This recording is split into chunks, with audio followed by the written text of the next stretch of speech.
guys, it's Reagan and welcome back to another video. Today I'm going to be doing my July birthday book haul. It was my birthday this past month. I did turn 25. I'm officially halfway through my 20s, on my way to 30. But I did pick up quite a few really exciting titles and I'm personally really pumped to read. I didn't get a bunch of books, but everything I did get is like at the top of my TBR. But without further ado, let's go ahead and dive right into the video. So the first book I picked up for myself is Harry Potter and the Sorcerer's Stone Illustrated Edition.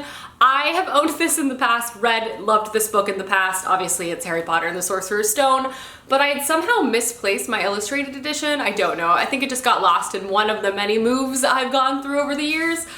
So I wanted to re-buy it, re-add it to my collection. I'm so excited for the fourth book coming out this fall. I'm also wanting to start a reread of this series, so I wanted to pick up the first one so I could reread it through the illustrated edition because I just personally love these. I love the pictures, I love the feeling. It just feels, there's something also about the size of these books. It really feels like I'm like picking up a story to be consumed. But yeah, so I'm really excited to have this in my hands again. I love these so much. Honestly, one of the greatest ideas anyone's had in a long time was to illustrate these books. So yeah, I rebought this. The next two books I picked up are continuations of a series I'm currently reading, and that is City of Blades and City of Miracles by Robert Jackson Bennett. I read the first novel to this trilogy, which is City of Stairs, last month and really enjoyed it.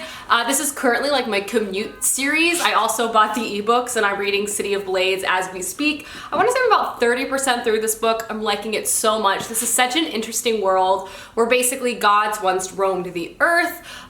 With their existence came great power or miracles. So lands had really interesting like structures and architecture. Everything was very grand because, you know, when you have the power of a god behind you, you can make and do very exceptional things. But what happens when those gods die and all of their power goes with them? The world collapses. And through this series, we're kind of dealing with the land, the continent, dealing with the aftermath of their gods disappearing and also being kind of like colonized by another land that they once ruled over. So there's a lot of really interesting geopolitical politics going on, really interesting like magic going on, centered around like gods and power, and lots of like statecraft and spycraft. I've just been really enjoying this. It's a very intricate world. I love the characters. I just think it's so unique, and I love how political it is. But anyway, so I was pumped about it, picked up the next two books in this series, so definitely gonna be reading through these through the next couple of months. This book I picked up was a highly anticipated one for me, and that is We Hunt the Flame. This is a Middle Eastern inspired fantasy story that has been getting great early reviews. I obviously am a sucker for anything fantasy, YA fantasy, so I definitely knew I wanted to pick this up.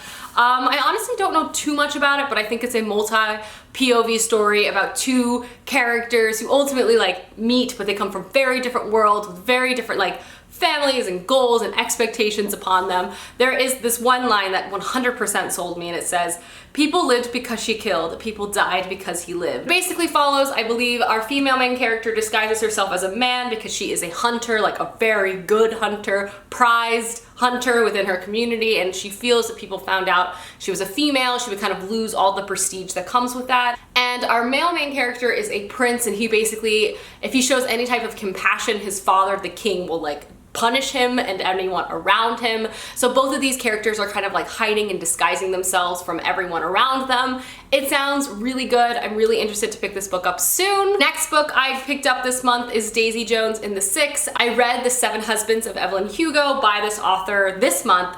Loved it so much, so I immediately wanted to pick up her newer release novel, which I believe is like set in the 60s, 70s, all about like rock and roll and that type of lifestyle. And I want to say it's told in like a fake biography style as well, like the main characters being interviewed. I've actually heard fantastic things about the ebook because of how this book was written, like the style in which the story is told. So I'm kind of torn if I want to try to listen to the ebook or just like jump right into this story. But I love this like 1960s LA setting. I really love like musician biopics like Rocket Man and the Beach Boys one. Like I loved them. They're all set partially or entirely in LA during this time period. It's a fascinating place in history, so I'm really pumped to pick this up. Again, love The Seven Husbands of Evelyn Hugo, so I'm expecting incredible things from this. Next up, I picked up Whitehot Kiss by Jennifer L. Armentrout. I read Storm and Fury, which is the first book to the continuation of this original trilogy last month. Really liked it.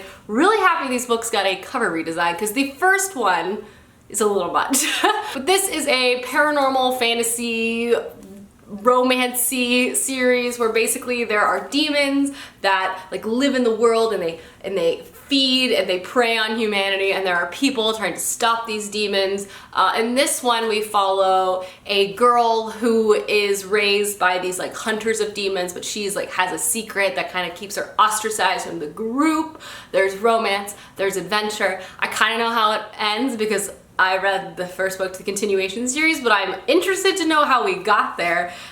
So happy to have this. I think this will be like a really fast read, so you know, if I'm ever feeling slumpy, I have the perfect book to pick up. And the very last book I picked up this month was 100% a cover buy, but it has a super cool premise, so I'm very pleased that the cover caught my eye and I bought it because of that, because I have a feeling the story is going to be great. That book is Gods of Jade and Shadow. This really intrigued me because this is a fantasy novel inspired by Mexican folklore. I've not read anything that really has been inspired by Mexican folklore. I know specifically they use a lot of Mayan mythology, which just sounds super cool. And basically this is about the Mayan god of death sends a young woman on a harrowing, life-changing journey and this dark fairy tale inspired by Mexican folklore. That line sold me. It sounds super cool. Again, reviews have been pretty strong and it's beautiful, so I feel like it's ticked all the boxes. So very pumped I picked this book up. Alrighty guys, that is my July book haul. Again, not too many books, but everything I am super excited about. Let me know down below some books you've picked up recently, as I would love to know, and I'll see you guys soon with another video soon. Goodbye!